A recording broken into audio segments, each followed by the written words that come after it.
Hey friends, my name is Mrs. Socknich, and I'm the vocal music director here at IMT Academy. I'd like to take just a little bit of time today to teach you about how to name the notes on the treble clef staff and the bass clef staff. So here we have a treble clef. Sopranos and altos will probably recognize this, and maybe even some tenors. This is the clef that we use for higher pitched instruments. It's also known as a G clef, and it kind of looks like a fancy G. That's how I remember it. But this is a treble clef.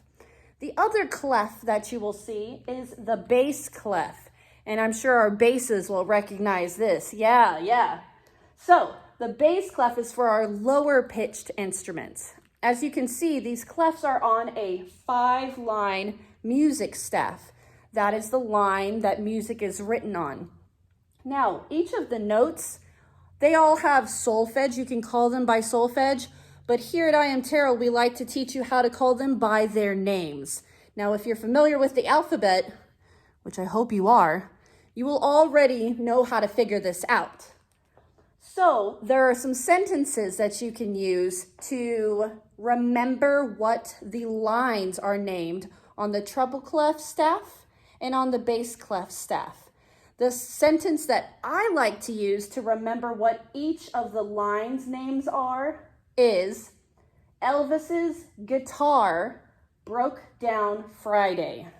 So that's Elvis, you know Elvis, oh, oh, oh, have a blue.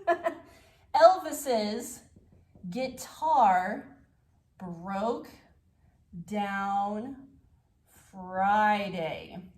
And I remember that this goes with the treble clef because guitars can play pretty high. Have you ever heard an electric guitar really shredding it on the high notes? Yes. So Elvis's guitar broke down Friday will tell you what the names of each of the lines are. Any notes on this line are going to be E, G, B, D, and F. So if you know the alphabet, you can tell what the notes are in between these. So if this is E and this is G, then that means a note right here on this space is going to be an F, right? Also, there's another little trick to memorize the space names. F, A, C, E. It just spells face. All right, so let's look at the bass clef. The sentence I like to use to remind myself of what the names of the bass clef line notes is, good basses date fine altos. Here that is again. Whoop. Good basses date fine altos. Yes. So that means if you can remember that sentence, the bottom line, that's going to be the note G. The next line, B. The next line, D. Next, F. And next, A. So if you fill in the alphabet between those, you can name the notes that are on the spaces between those. Let's look up here. You have an F and an A. In the alphabet, what comes after F? G. That's right. So that means that this is going to be a G. That top space will be a G.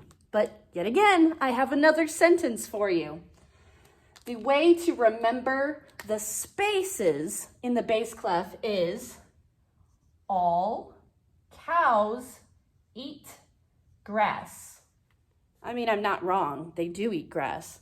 So, to memorize the names of the space notes on the treble clef, it's F-A-C-E, face, and the spaces on the bass clef are A, C, E, G. Now, you can memorize those, but I think that if you know the sentences for the lines, you can figure out what's in between those alphabet, right? Just remember, Elvis's guitar, it plays high, so it's on the treble clef. Elvis's guitar broke down Friday is the name of the lines. And on the bass clef, good basses date fine altos.